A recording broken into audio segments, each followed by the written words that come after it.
There you go. What is this arm here? Mine or yours? Ow! It's a very like sensitive subject. They're doing good. They're like striving for like real good. I mean, this one right. Like, what would you say? When we started our build process, Nicolette wanted to find like wood on the side of the road for our frame. One up and one across, if you can see that. And that's where like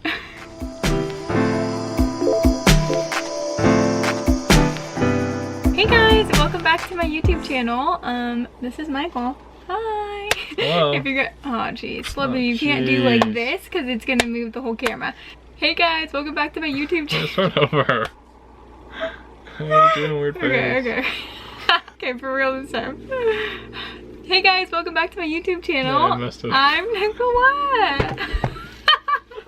We have a lot of videos that we're gonna try and film today. We're up in our tiny house loft, and the first one we're gonna film is our Q&A video. So, do you have anything to say, Biz? You've been a little quiet. That's me. I'm quiet.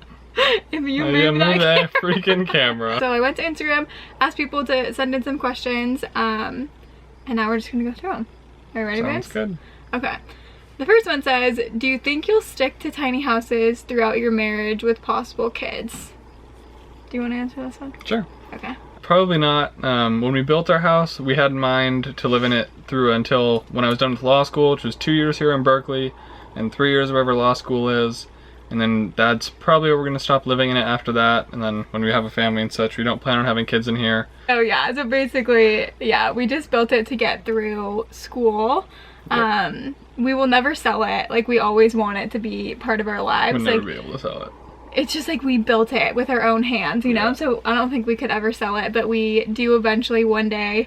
Hopefully we can find like a house when we do settle down, like a small cottage house. Massive medieval style manor. But Anyways, wherever we do end up, we want to hopefully have like some land and put the tiny house in the backyard kind of thing, and either rent it out or maybe a little guest house or something like yeah, that. or who knows, like we could turn it into like an art studio for me one day, or for our future kids, like turn it into like a huge playroom for them, like whatever. I think it can transform into many different things, so we will not live in it for the rest of our lives, unfortunately, but that's just the plan too. Who knows what will really happen, but the main thing is we think when we are ready, and we do want kids, definitely. So when we're ready for our kids, we just can't see fitting multiple kids in here. I don't know how people do it. I know people do it, but I don't think it's for us. So I want this to remain a happy place. it'd be chaos. Can you imagine just like children crawling around in here? And the next question, what plants do you have in the tiny house? It's a very like sensitive subject because I want to be a plant lady so bad. Like, I am like a wannabe plant lady. Emphasis on the wannabe. Because I can't keep them alive. I ordered like 10 plants from the sill when we first moved in here, and I think I have 2 left. That are kind of half alive. No, babes, they're doing good. They're like striving for like real good. I mean, this one right here. Nicolette is not the best with plants. Let me just show you guys really fast. This was one live one. This was one live one right here. It's one of the 2 she says is still alive. It's kind of not really alive. So there's that. But yeah, the wannabe plant lady thing is like real, but it's a very wannabe type situation. So I have a couple plants, pothos plants, is that how you say it? Probably not, because I'm a wannabe plant lady, not a real plant lady. But those are the only kinds that I have because they're supposed to be for beginners. Like easy care. I didn't find it that easy, but that's just me. She is very good at keeping fake plants alive. There, we have some of those up here, yeah. That's so nice of you. And some more downstairs. Okay, moving on to a happier topic. Okay, this was a good one. If I want to start building my tiny house or home, how many loans should I consider taking out? Do you want me to start and you go off of? Okay, you start. Okay. I feel like that's kind of a big question. Yeah. We did it not needing to take out any loans. We didn't have a lot of expenses at the time when we were building. Nicolette had a savings account with some money in it. Yeah. And then I had a job where I was making a lot of money and not spending very much. So we were able to just kind of finance it as we went. Yeah. if you're considering taking out a loan, that's something you really have to look into and like look at your finances and see what you really can afford. And like, again, if you're taking out a loan, you have to make payments on that loan every month. Would a tiny house really be like a cheaper housing option for you rather than paying rent when you take like the loan amount plus the rent you're going to be paying for the house? So there's just a lot more research that would need to be done there. It's possible, but we didn't have any experience with that. And yeah, there's nothing wrong with going that route. We just didn't go that route, so we don't have any personal experience with it. Just for a heads up too, like our house cost us around $27,000. So I know that sounds like a lot of money, but it is like more on the cheap side of tiny houses, obviously, and we built it ourselves, so that's why we saved a ton of money going that route.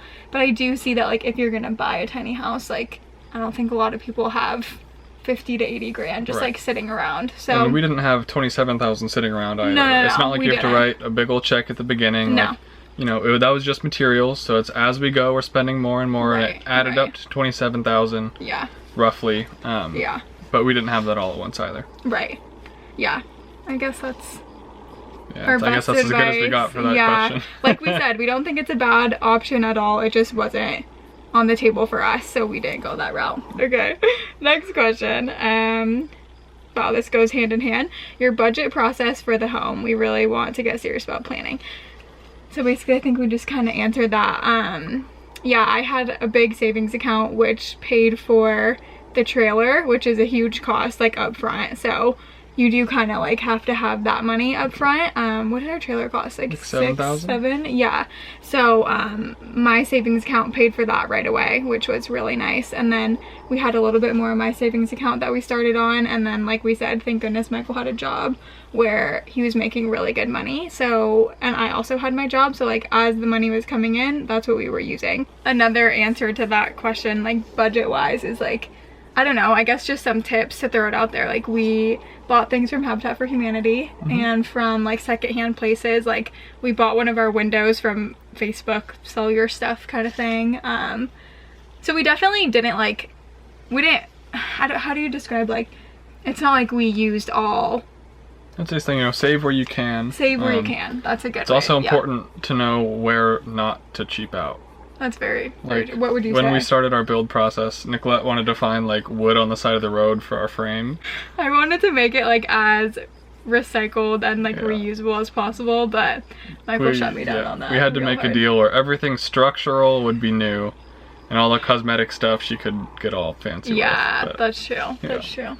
So you have to know where you can and can't get cheaper recycled options. Right. And I guess like things that we would say that you can kind of like get reusable things or whatever. Windows, our doors. I mean, that was like the main. I think most things you can. Things I would say you can't are anything structural, so studs, sheathing, stuff like that. Tyvek wrap, that kind of stuff. Yeah. Roofing, I'd probably get new as well, just because you don't want anything to leak. And insulation, I would get new, because that's super important as well. Yeah. Everything else I'd say you can get secondhand. It's kind of a ramble, but I hope that answered a the budget question a little bit. Okay, someone asked, how did you assemble your hanging bar for clothes? I was like so excited when we got this question because I made that myself. That's like the only thing in the whole house that I made by myself. Michael was like at work one night and I was like, I want to do something by myself in this house. So I made the clothing rack, but it's made with It's made with black pipe, which is like metal piping that's threaded for like gas or water lines. Yeah. Mostly gas lines. So it's kind of expensive, which is a pain. It is, which kind of stinks, but we knew that's the look we were going for, like the industrial vibe. Yeah. And it's super easy to work with. Yeah. And it's strong and it really couldn't be any easier. We have so many clothes on that thing and it's like a tank. So yes, and then just all the little like elbow pieces and stuff just is the same they're all thing. the fittings for them, so it's like elbows and flanges that you can use to mount it. So we'll just black pipe and all the fittings for it. You can make tons of stuff with. We built that rack with it. I built our ladder with it, and I built a little rack thing for my computer downstairs with it as well. And with the clothing rack, we also have a piece of wood, white. On the bottom? Yeah, just covering like the wheel well on the bottom. Yeah, that we also just got on Home Depot. So just like this long slab of white wood. We got 2 of them and made it like one up and one across, if you can see that. And that's where like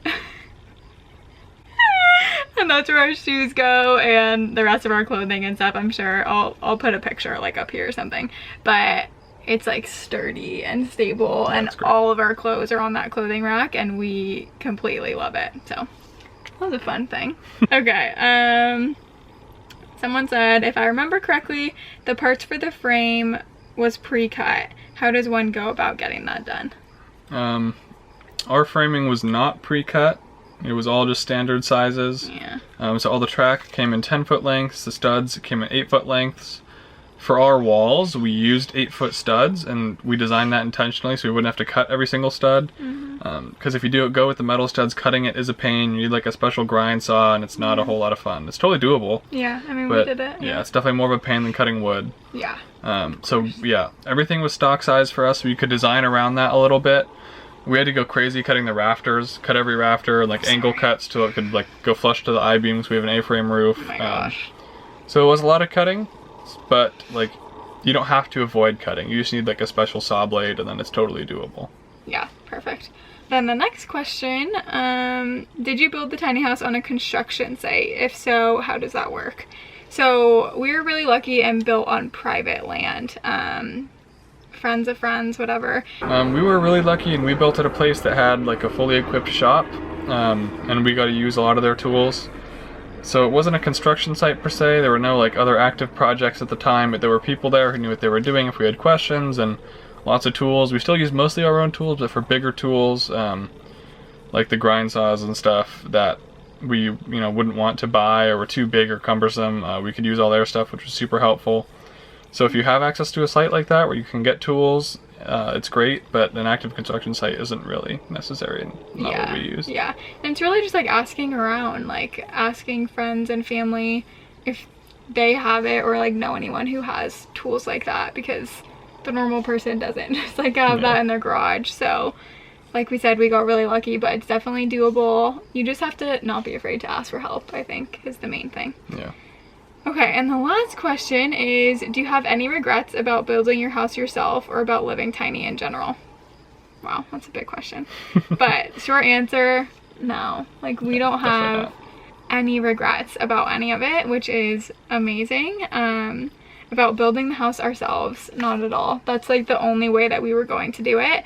Because I thought about the idea for like years before I even met Michael, and then when I met him and I told him that I wanted to do it, like from the start he said like, I want to build it, like us to build it. That was like the only thing, because Michael is a very hands-on type of person, so that was like the only route that we were gonna go, and that was just, there were no other options for us, and we are so happy with it. Like, I've said this a million times in other videos and on Instagram and stuff, but like looking around and knowing, like remembering the day that the siding went up or the roof went up or this tiny crack happened or like all these little things, that's what makes it, you know? Like, that's what makes this whole thing as so incredible as it is. Yeah, exactly.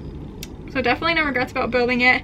And then about living tiny in general, even like a harder no. No regrets. This is like the lifestyle for us right now, where we're at in life. It's just, it's perfect. And we feel so lucky that we get to do this every day and live in this house and live, I don't know, just, I just get like so happy and excited because it's absolutely perfect for us. Yeah, we really love it. And we don't need more space than this, and this way we could have our own space. Yeah. And, we just love in here. Like, I spent all day in here today and it was great. Yeah. We like never want to leave. Yeah, we love it. It's so perfect. But yeah, that's it. So that's our whole Q&A for today. I'm sure we'll do more. But yeah, that was fun. Yeah. I feel like we answered some good questions, but thank you guys so much for watching. If you have any more questions, leave them down below in the comments and we can make another video. But that's kind of it, right? Yeah. Okay guys, thanks so much for being here and for watching. That's all I have to say. Now I'm just like excited because we just talked about the house for so long. Alright guys, we'll see you in the next video. Love you. Bye.